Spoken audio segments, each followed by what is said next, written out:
What up mga solid subscribers, no? Okay guys, no? Ito, kawilang natin guys, no? Medyo pagod pa, no? Pero syempre, ito, tingin tayo ng mga updates po sa ating mahalima, no guys, no? And syempre, a very big shoutout po kay Miss O guys, no? Kanya po itong video na papanoorin natin, no? And itong video na papanoorin natin guys is interesting po siya for me guys, ha? Kasi this video is entitled SB19 gains a new fan because of their bench bodywork live performance, no? So ito guys, i-discuss natin maigi guys, no? Kung ano po yung beauty pag kayo po ay sa mga ganyan, yung mga collaborations guys, no? May kita na dito, i-explain ko sa inyo kung bakit for me maganda yung nakikipag-collab po ang SB19, no? Hindi lang po sa mga artists, like kunyari collaboration ng kanta sa mga artists, no? Pero maging na rin po sa mga ganitong projects, sa mga proyekto na ganito guys, no? Na nag-a-appear yung iba't ibang mga artists, no? So explain ko sa inyo mamaya yan, no? So ito, panoorin na muna ito, no? Muna itong video to, no? So I think baka meron na mga sabihin na halos kapareho din mga sabihin ni Miss Ona, pero yan guys, so without further ado, let's all watch this.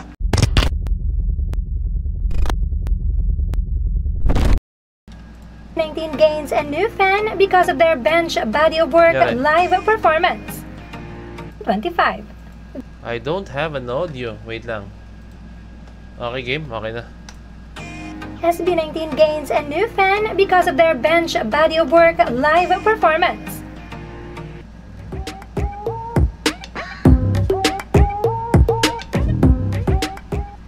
Yes, SB19 has gained another fan because of their live performance on Bench Body Work 2025. This Facebook page, the Pageant Awards Philippines, with more than 125,000 followers, has admitted to be a new fan of the group.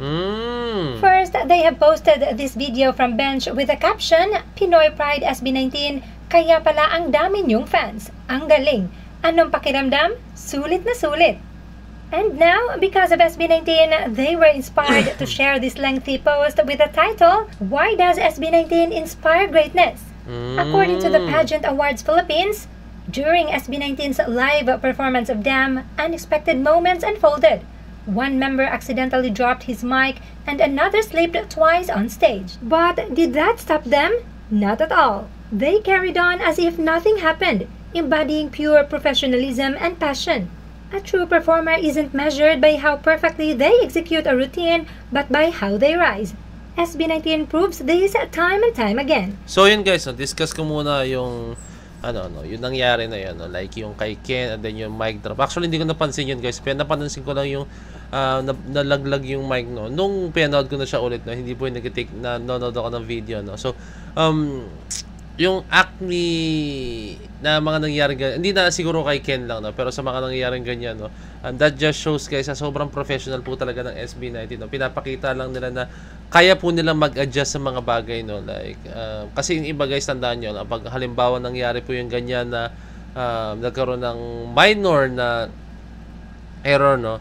I think matataranta sila, no? Pero ang SB19 guys, they handled it perfectly po talaga, no? Talagang pinakita lang nila na alaman nila yung mga pwedeng mangyari and mga na kailangan maghanda sila, na hindi pwedeng wala silang backup plan, no? So ayun, ang ganda lang yung pero kasi isipin nyo guys, no? Kahit magkaroon ka ng backup plan, kahit magkaroon ka ng mga ganyan, mga backup plan, no? Pag halimbawa hindi ka talaga sabihin natin veterano sa ganyang klaseng larangan, no? Hindi mo alam yung mga gagawin mo, no? Hindi mo talaga malaman kung ano mga pwede mong gawin. Hindi kailangan makapag-isip ka agad ng mga pwedeng gawin. Ay yung mga reflex mo, no? That just shows guys ulit, no, na ang SB19 sobrang veterano na po talaga sa mga ganitong larangan, no? As in kayang-kaya na po nila mag-adjust, kayang-kaya po nilang mag-adapt sa kung anong pwedeng mangyari, no? And okay? And their live performance of Damn was no exception. What's truly remarkable? Watching live, I didn't even notice. Actually, napakaganda po talaga guys ng tunog ng SB19. Sa mga hindi pa po nakapanood ng concert ng SB19, manood na po kayo. Kasi guys, maniwala kayo sa akin, sobrang ganda ng tunog nila, no? Raw vocals lang guys, raw vocals lang, para kayong nasa recording po talaga nila ng mga kanta, no? Ganun po kaganda ang kanta ng SB19, ng voice nila, no? Napaka-pure lang po talaga. And ito guys,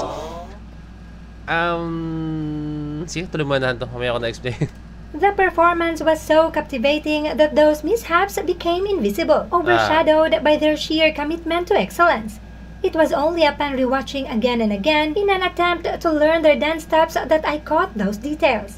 And instead of seeing mistakes, I saw greatness. Wow. This post ended with, SB19 doesn't just perform, they inspire. They are Pinoy pride, a testament to the unstoppable spirit of Filipinos. Mukhang nagpaparamdam to. Mukhang kukunin din nila ang SB19. And without a doubt, they will continue to shine and inspire generations to come worldwide. And that's exactly why SB19 continues to inspire greatness and above all, to achieve excellence. Angat ang galing ng Pinoy. And based on their posts and answers, Ken is their bias. Wow. Welcome na agad sa Manukan at sa buong 18ers, Ken is Ano, puro si Ken ang post nila. their bias. Welcome na agad sa Manukan at sa buong 18 fandom. Ito, dumaan tayo guys, I think, sa topic na ito, yung pinaka, ito, ano na lang, pinaka last, no? Si Ken yung ano nila, yung bias nila, no? So, for me, guys, kahit sino naman yun, guys, kahit sino po ang bias nila, as long as SB19 yan, no? Wala naman siguro masama doon, no? Kasi, magkakagrupo naman yung mga yan, no? Wala, basta kung sino bias, kung sino favorite mo, goods lang yan, wala masama dyan, no? So, yan, sila ang bias nila, no? Si Ken po, no? So, halata naman sa mga post nila, no? And wala naman masama rin for me, yan. That's just my, own opinion sa mga ganong klaseng bagay. Okay guys, punta na po tayo dito sa pinaka main topic, no. Itong ito discuss ko na sa inyo, no. For me guys, napakaganda ng ganitong klaseng collaboration, no. Ayan. Sabihin natin sino bang artisan dito. Catherine Bernardo, di ba? Di si Catherine Bernardo. Yan, isang gawin nating example, no. Si Catherine Bernardo, alam niyo maraming followers niyan, mga fans niyan, no.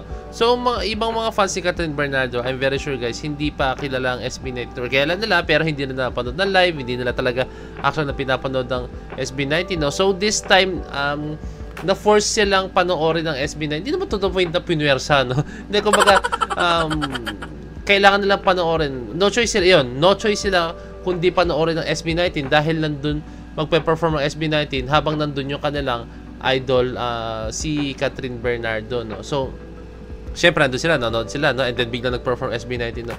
So, doon darating yung point, guys, na syempre, yung realization dito, guys, yung pinakamaganda, guys. So, may kita nila, ang galing pala talaga nila, no.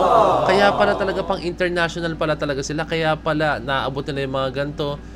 Siguro yung mga previous realizations nila, guys, no, kumbaga kinakain na lang din po talaga nila, no? Ay, mali pala yung sinabi ko, hindi pala dapat ganito, hindi pala ganyan, kaya pala sila ganito dahil sa mga ginagawa nila, napaka-solid yung tunog nila, napaka-professional nila, idagdag nyo pa yung mga ganong klaseng moment, no, yung mga small mistakes pero nagagawa ng paraan agad, no, yung quick thinking talaga, yung reflexes po talaga nila, no. So, that's the beauty of collaboration, no. So, kaya ako gustong-gusto ko po talaga na ikipag-collaborate po ang SB19. Not just sa mga artists, mga singers, pero sa mga projects na nai-involve po ibang mga artists, no. Kasi at the same time, para sabihin natin, ano ba, hindi ko alam yung tamang term, pero parang ex-deal ba, parang ganun, guys, no. Kasi at the same time, yung fan, yung fan ni Catherine Bernardo, no, as example ko ulit yun, guys, yung fan ni Catherine Bernardo, magiging idol na ang SB19. At the same time, SB19, mga idol ang SB19, magiging fan din ni Catherine Bernardo kasi nakita nila si Catherine Bernardo dyan, uy, ang ganda naman na ito, babaeng to, sino to, di ba pwedeng ganun, guys, ang pwede mangyari, no?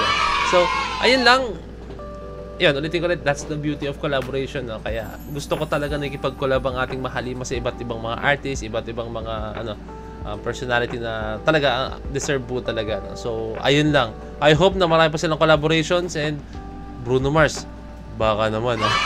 Claim natin yan. Kaya yan, invest yan. Kaya natin nangyari yan, Bruno Mars, no? Hindi na malayo yan since alam naman na si Bruno Mars may dugong Pinoy yun, no? May dugong Pinoy si Bruno Mars, no? Okay?